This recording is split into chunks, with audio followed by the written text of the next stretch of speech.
Is it starting? Yeah, live, everybody.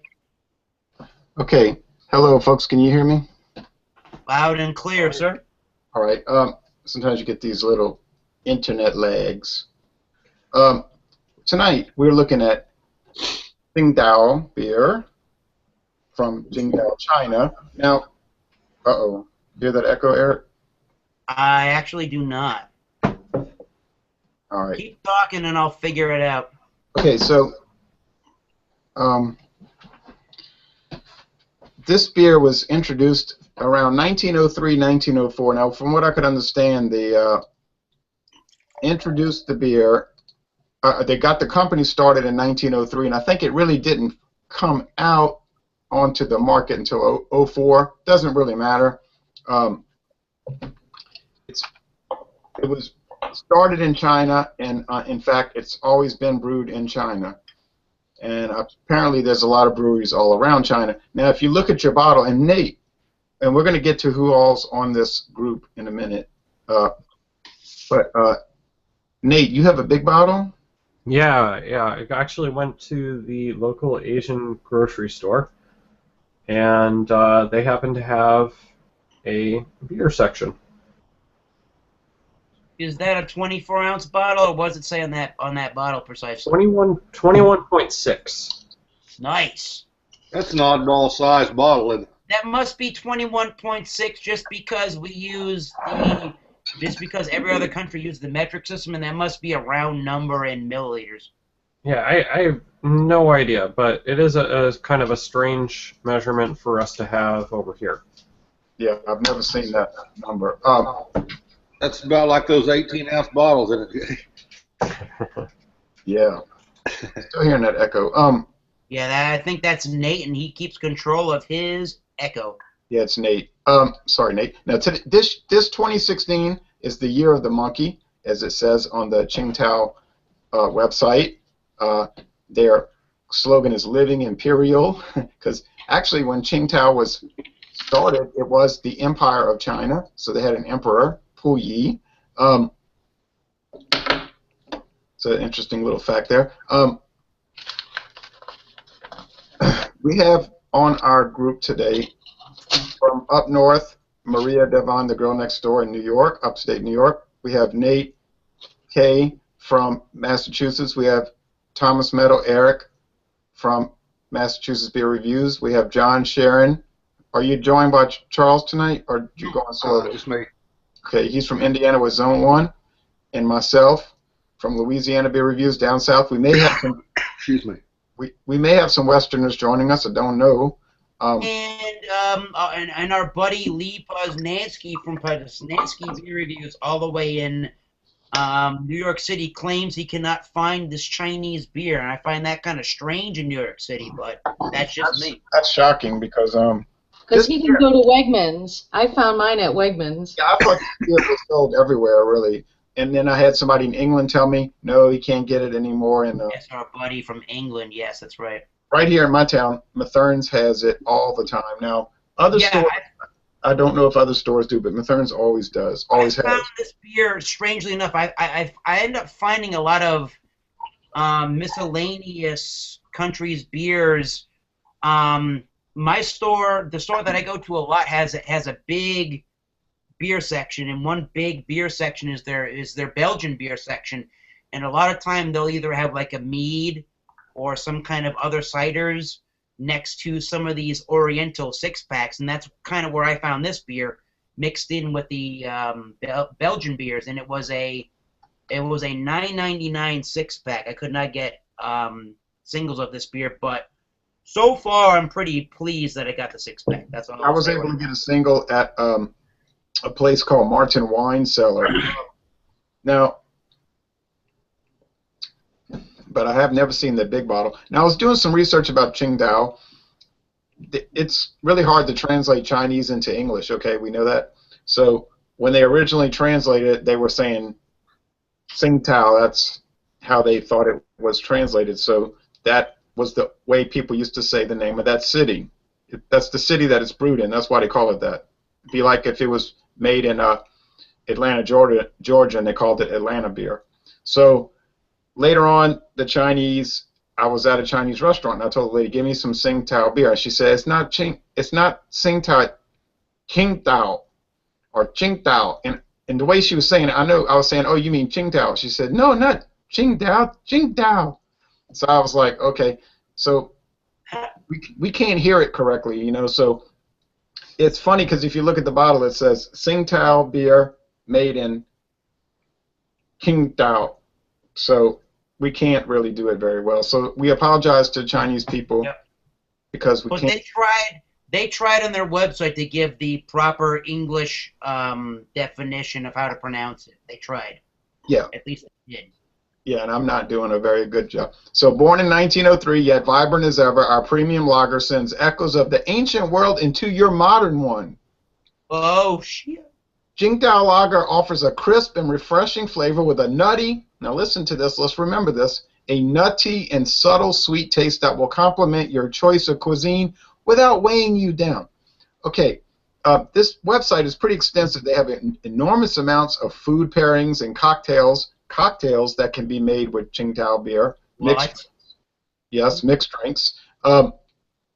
It gives you a list of their sizes. 21.6 ounce bottle, 12 pack, 6 pack, 24 pack. I know it comes in cans. I have seen cans. I've never bought a can. There's also a Qingdao beer sold in America called Pure Draft. Never heard of it.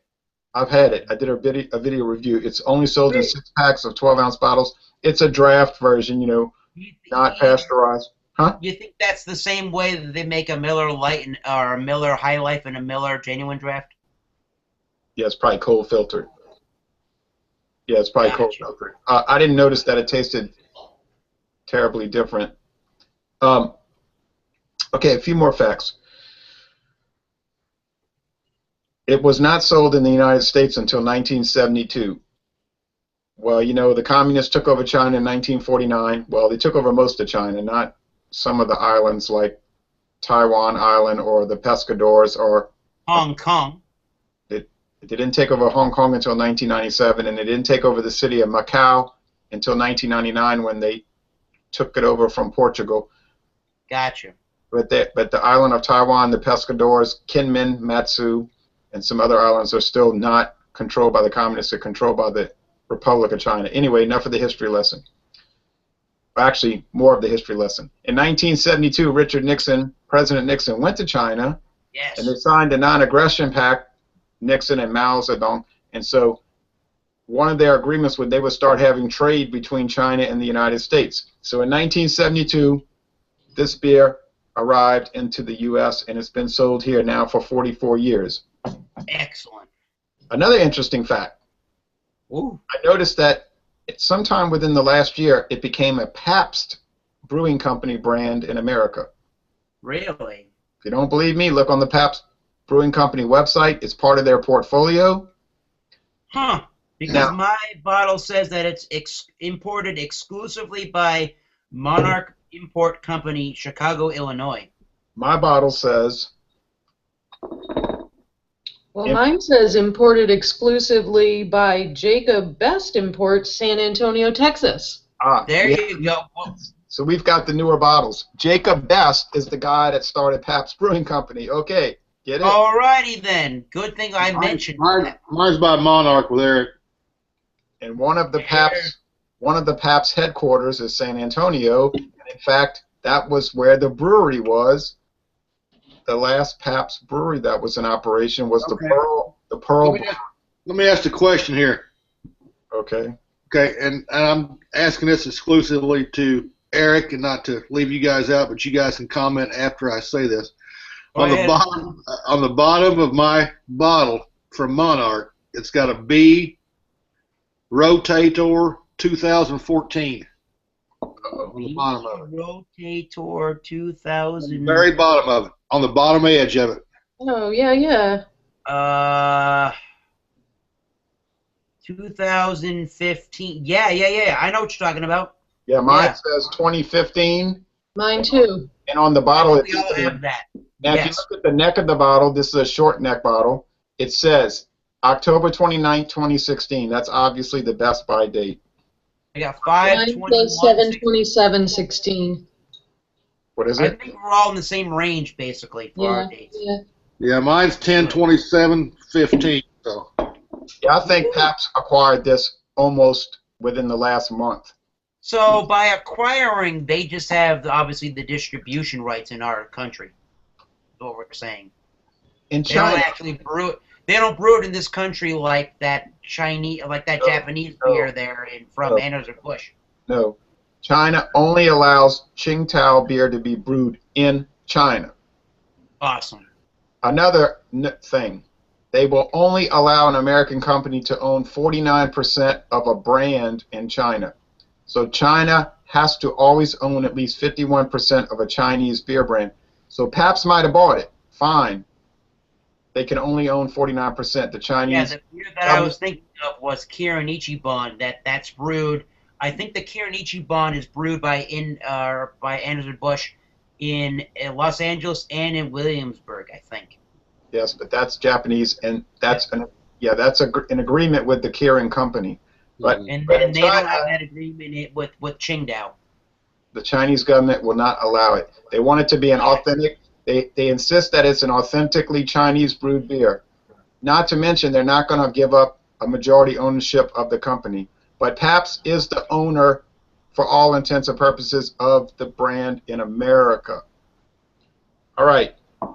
Anyway, it's got Chinese inscriptions on the bottle itself, embossed on the bottle, you'll notice. I think it's a pretty sharp label. They have changed the label over the years. If you looked at the poster I put on Facebook, it showed the 1972 poster where it says, goes with chops, I think, and it showed chopsticks.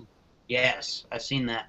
But it's always been a green bottle. Mine was not skunk. Well, it's got the old Chinese Imperial Palace, I guess, on there with the lake that's in front of it. It did win some awards. I know that. It did win awards. It has some Chinese dragons, Chinese lions on there. If you look very close to the label. Okay, we do need to get into, but who has never had this beer before we started this little Tsingtao project? Me. Maria never had it before. Anyone else never had it before? I don't think I've had it since you announced that we were going to drink this beer. I think I've had the Chang beer at a Chinese restaurant, but not the Tsingtao or Qingdao.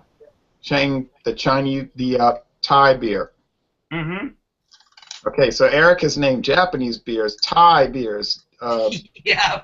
He's naming all these, Oriental beers. but we are It's not talking. I haven't named Tiger Lager yet. That's Singapore. We are talking about China. You may be familiar with the country of China. John, you've had it before? yeah, I've had it a few times. And Nate, okay. Every Chinese restaurant I've ever been to, I always see Qingdao. Now, Nate, have you had this beer before? Yeah, I had this actually. It's like you said. It's at pretty much every Chinese food restaurant. The first time I had it was out. I just saw it on the menu. I'm like, I haven't had any Asian beers before, so. yeah, and you ever notice they also always have Budweiser at Chinese restaurants? Now, they love Budweiser. Rice lager. Right, get it? Now, this beer is made with rice, Chinese rice, and they describe the type of rice they use. It's a special mountain water.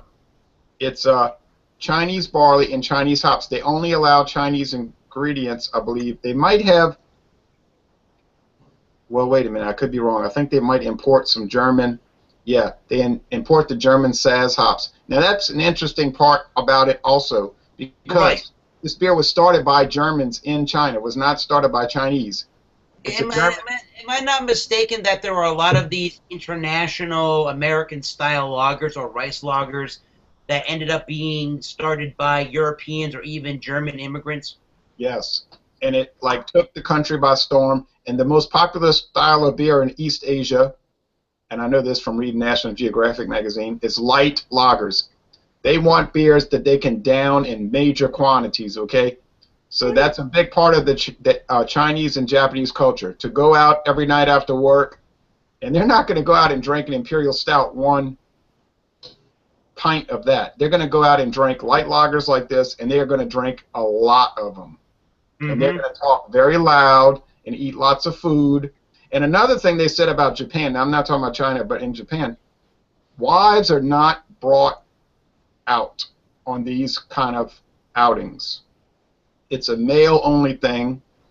It's just not done. And they said this is so common for it's now they might talk to women out when they're out, but it's not involved. Now they have their family time with their wives, and that's part of their culture. But then when they're out at the place, it's not wives. And another thing, these countries over there have brand-specific bars. Like they'll have a Qingdao bar, or a here an Ichiban bar in Japan. But let's get into the beer. And here's Basement Beer Reviews. You got your Tsingtao, sir? He's froze. Okay. Well, if I'm not mistaken, do they not also drink beer at lunch also? At work. Huh? Sounds awesome. Cheers, everybody. Yeah. At work, and there's beer vending machines. Over there, beer is considered more of a soft drink, and interestingly, there's not a major alcoholism problem over there. Good. And I think that has to do with that they kind of have a tolerance for it, and they're used to it, and there's not this big stigma, or you know that kind of thing in America where, ooh, I'm going to get drunk because I'm 16. I'm 16 years old. Well, you know, over there it's like, oh, well, big whoop. I've been drinking beer since I was 10 at home. Why is this exciting to me, right? So we're going to get going, and welcome Basement Beer Reviews from Canada.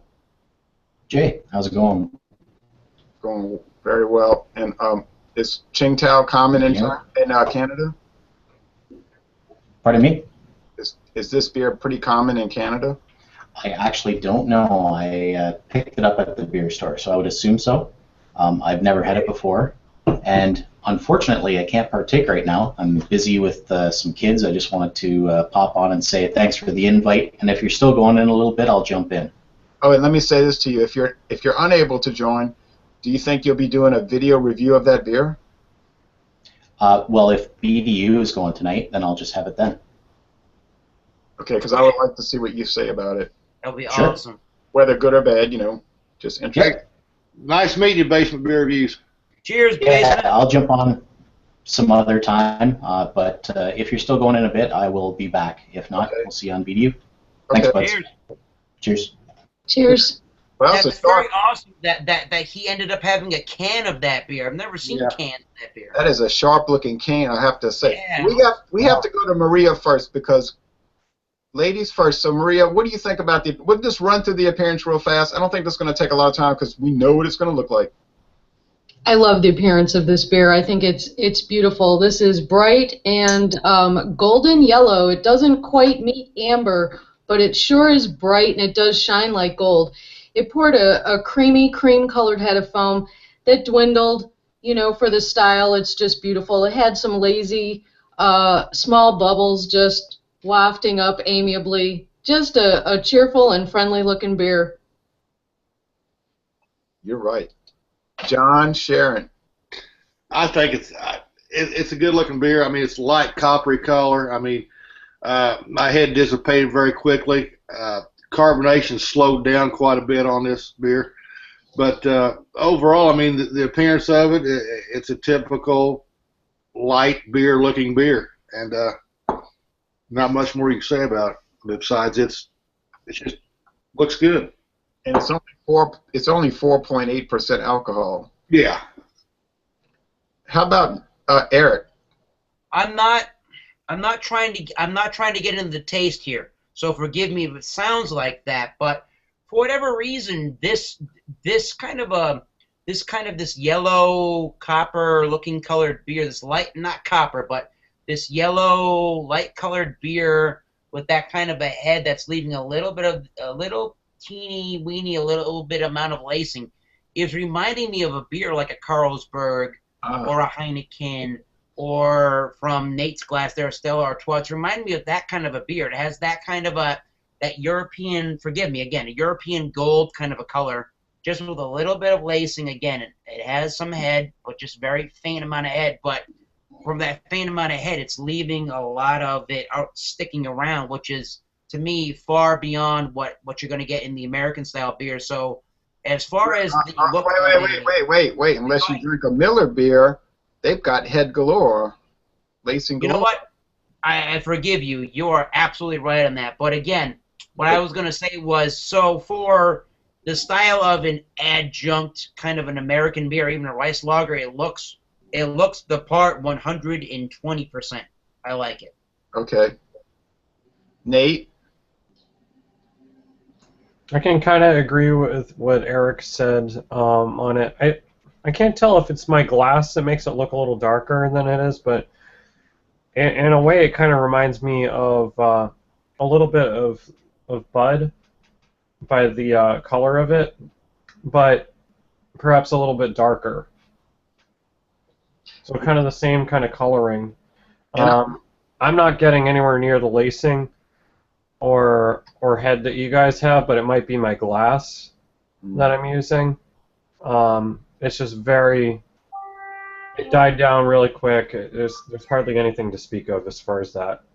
Yeah, you're right. There's not much lacing. Now I'm seeing the same thing everybody's seeing. That golden straw color, that minimal lacing, that ultra clarity, a few lazy bubble streams. I mean, it looks like what you would expect it to look like. And I'm kidding you not. I'm going to tell you this real fast. Uh-oh. All right. My kid sent me a text message. You got to admit that compared to some of the beers that we reviewed, it does have a little bit more of that fine rim of foam. It does have a little bit more head than some beers. Maybe, perhaps. Now look at these recipes they've got on this website for Tsingtao beer. Tsingtao beer poach haddock, fish tacos, stir fry black pepper beef. These are all made with Tsingtao beer. Salt and pepper prawns, classic meatballs, wok fried chicken and cashew nuts, creamy mac and cheese, stir fried mock chicken, pulled pork sliders, Tsingtao beer batter prawns, grilled potato skins, beef with peppers, chicken and mushroom quesadillas, lemon and honey chicken, sweet and spicy wings, chicken nachos, stir-fried Szechuan French bean, and spicy Qingdao chili. Now they said, our beer can do with all kind of foods, and they covered the world, huh? Yeah, they did. Wow, that's some menu. Yeah. And then later I'll tell you about the mixed drinks. Okay, now let's go with the aroma, and I'm going to start off by saying I did not pick up a touch of skunk. Okay, Maria. No, nor did I pick up rice either. When I first smelled this beer, my initial impression was, wow, that has a malty richness. I wasn't expecting that from an adjunct lager. And I can't remember if I was expecting corn or not. But there's a beautiful little hop presence on the flavor and on the nose, and it's got like a light little citric lemony on the nose. It's just like a little hairy bit of herbal that's not very prominent, right? It's pretty shy. There's plenty of malt, and then in the flavor, it's just a little citric lemon in the finish. I really like this beer a lot. I thought it was tremendous. Okay, and John. I really enjoyed this beer. I'm hearing everybody calling it American adjunct lager, but is it really considered an American adjunct lager by their standards? I'm not too sure about that.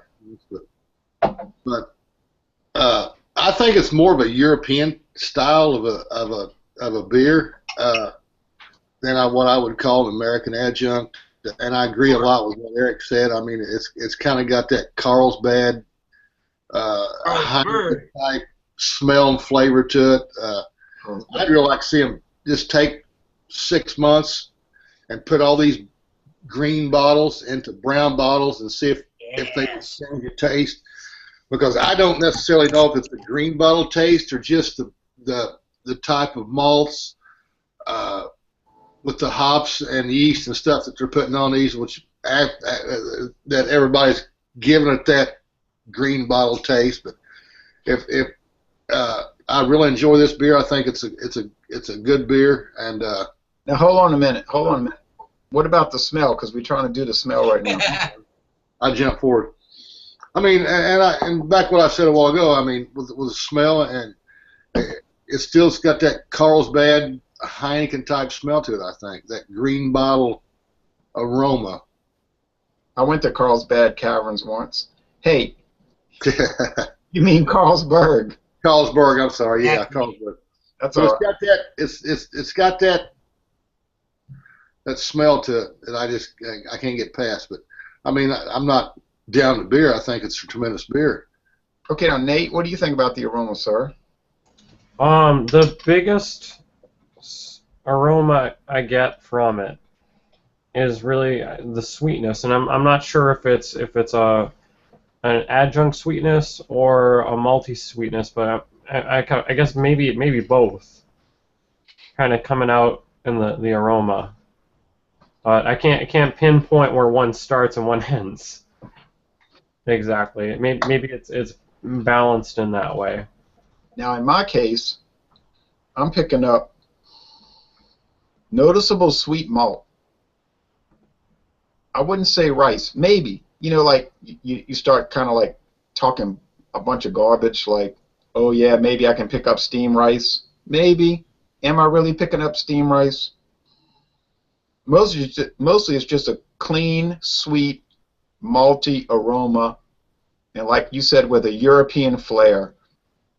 Well, let's get into the and I do apologize a little bit for going on and on about the history of the beer and all, but I think it's kind of interesting to me, at least. I've enjoyed listening to you talk about the history of the beer and the history of the different things. I always enjoy that. So okay, but it was a little oh, and one more thing, they used to have a swastika on their beer label, but they decided after around 1940 to take that off, for obvious reasons. And same thing with Carlsberg too. They used to have a swastika, and they still do on their elephants. Well, you know, that's an Asian good luck charm. Mm-hmm. But today it's associated with some negative things, obviously. All right, but just thought I'd bring that up. You can look it up on Google and you'll see what I'm talking about. Not in Asia. If you go to Asia, that's like a common symbol, and they all don't look down on it. But now let's go with the flavor. Maria? I think the flavor is bready. I think that when the brewer said nuttiness, he was referring to the adjunct, to the rice, not to the barley malt, because in this style of lager you wouldn't have that amount of dark, you know, it wouldn't be kiln that much to produce nuttiness, so it has to be the rice, so he's admitting to it there. I didn't really taste nuttiness. Like, as far as the rice presence in this lager, I'd say it's just another aspect to the breadiness. I think it's that well done. You don't even notice it. I think I taste like boiled rice water in Budweiser, and I don't taste it in like Sapporo, and I don't taste it in this one. Rice makes the head creamier, which you'll notice. It's like a nice creamy head that lasts a good long time, and I think that's what it does. And it also like kind of has like a neutral, just like a neutral body, right, to the beer. So that texture that it has, you know, the breadiness, the fact that it has enough malt to be bready, and then the rice is just adding more texture, which is why I really like it. It drinks crisply, and I don't taste a lot of sweetness, I gotta admit. I mean, I was really trying to sniff out the things that you guys were talking about, but the sweetness I can see. The Euro lager smell, I can see that too. Mm-hmm. But yeah, I'm not tasting a lot of sweetness, so I just loved it. I have a question for you, Maria, before we even. I'm sorry, because I started drinking so early. I said my flavors while I did my nose.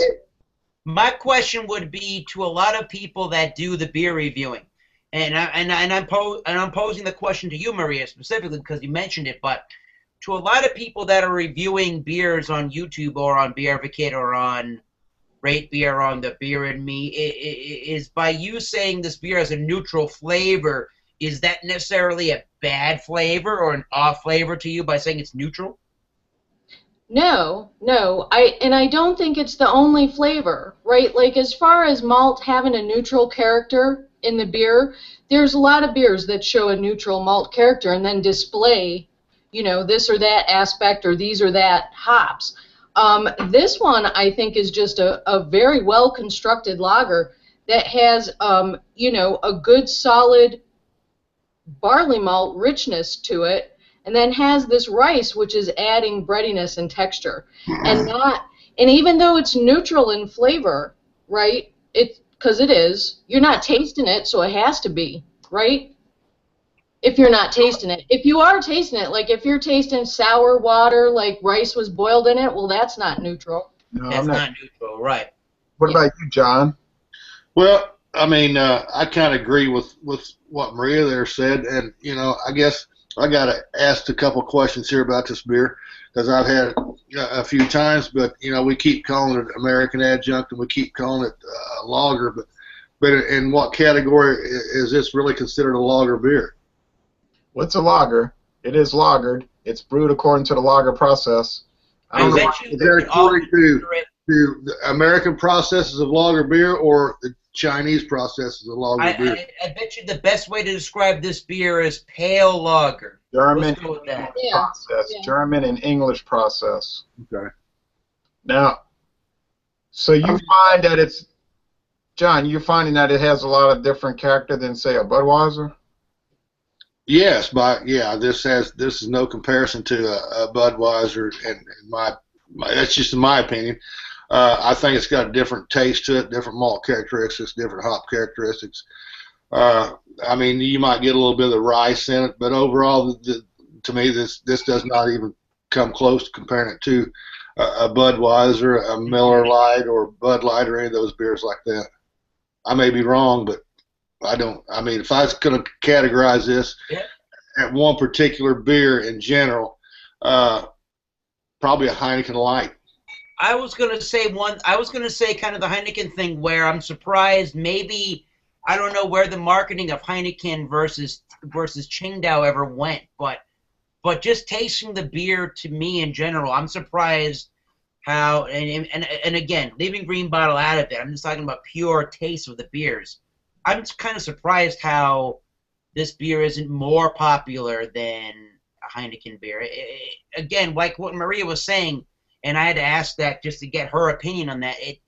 It's clean tasting, and out of the 5 out of 6 of the 6-pack beers from the Tsingtao that I've had, it's not been skunky.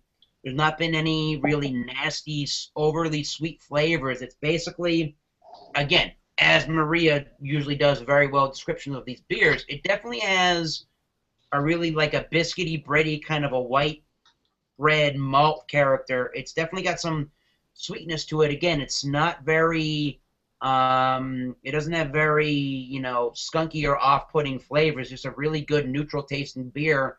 And again, like I said in the beginning here, it sort of reminds me of a Heineken, or especially the Carlsberg, which is kind of why I really like the Carlsberg. But if I buy this 6-pack more often, I mean, it is $9.99 a 6-pack, so maybe that would limit me from buying that, say, versus Genesee Cream Ale, or even Natural Ice. But I could see why I would pick this beer up again entirely. It is really awesome.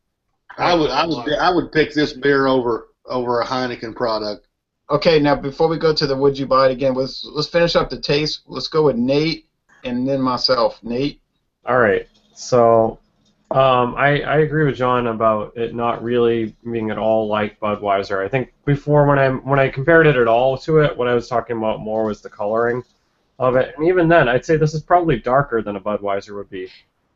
But I think it's the clarity that kind of got me for it. I mean, it's a very clean beer. But as far as the taste of it, I think it's got much more rich character than I personally get with a Budweiser. And I know people who are a fan of Budweiser might take offense and raise their pitchforks to me, but Right. I taste more of the malt flavor, more of even the hop flavor of it. And I guess there's a benefit to that for Budweiser where it's much more milder in my opinion. Sometimes you pick up a beer and that's what you're looking for. But if you're looking for something a little bit different, this would be probably the one you want to go with. Okay, now okay, Nate.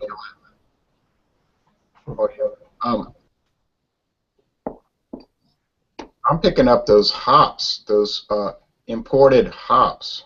Are they kind of They're kind of spicy in nature. Am I not right? You're right. They're spicy They're and like they're a little Zaz hops grassy. almost. Now, on the website, I mean, this beer's got a richness to it, but it's not like a rich beer. You know what I mean? It's like a mild beer with richness to it. I don't know if that makes any sense. I think I've heard some beers say they're mild in flavor, but they're mild in the body, but they're full in flavor. If you know what I mean. They have a Yeah. full flavor, but they're mild in body.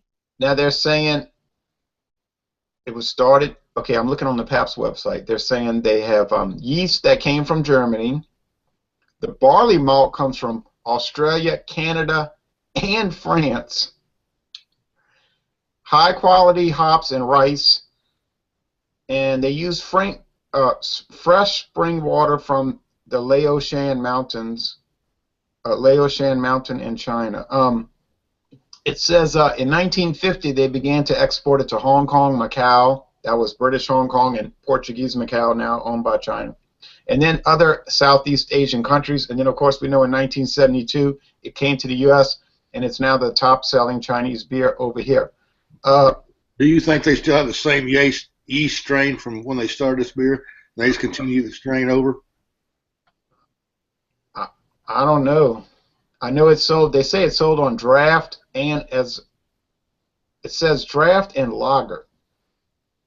Okay, so it's sold on draft, but I've never seen it on draft. But hey, one more thing. Well, a few more things. Y'all saw on. I don't know if you saw, because y'all might not even follow what I put on Facebook, but I put something on there a few days ago about their whole line of beers. Did you see all the different varieties they had? I didn't realize they had that many different beers. The stout. Yeah. They call it Qingdao 1903, which is like a super premium. They have one called Tsingtao Premium. There's the light, Qingdao Light, Qingdao Pure Draft, and this one. Would you like to try their stout and their premium? Oh, yeah. I would, actually. That'd be Now, really Anything but the light. Anything what, but what percentages are light? Because, man, this is pretty light right here. it's probably 3%. Yeah, it's got to be pretty low. I want to try that stout. Now, but I guess I'll have to go to China. Now, the last question is, let me tell you real fast. Look at their cocktails real fast. I'm not trying to hold you up. Okay, they have all these cocktails, and you click on it, and it shows you how to make the cocktail, just like the recipes. You click on it, it gives you the recipe. They have a cocktail. These are all made with Qingdao beer. Monkey King, Chill Ginger, Rooster Bite, Peppered Punch, Moon Goddess, Burping bird. Big bird. Moon Goddess, and Tsingtao. Tsingtao. That's what it says. Oh, I think Nate said earlier that they should make a Tsingtao Rita. Oh, yeah. Yeah, Qingdao Rita. Hey, last question, because we've been going on a long time. Would you buy this beer again? Maria, would you buy it again? Matter of fact, I sure would. I liked it that much that I would actually consider it. It's in the price range to go into the regular rotation. It's a delicious beer. I drank it because I liked it. I didn't drink it all because I didn't like it. I'm done. I was done before we even, you know what I mean? I was down here when we started. So, yeah, I would. How did you think it paired with the food you were drinking it with? I know you were doing a lot of cooking with it. I paired it with mostly just like regular stuff, right? Sandwiches, and I haven't done any real, except for the duck I made on Sunday, I really haven't done any cooking. I mean, just normal. I paired it with just normal stuff. Yeah. And I loved it. I drank it all. Well, I would buy it again for sure, and it's a fun beer. It's one of those beers which I don't have too many that aren't, but it's one of those fun beers to drink. John, would you buy it again? Yeah, I mean, I've had it several times, and yeah, it's always a buy again for me. I mean, I bought this especially just for this. It's a 6-pack. I think it was $10.49 for a 6-pack, which is kind of high for a 6-pack. Yeah, it's cheaper here. Yeah, mine was cheaper too. Mine was $8.50.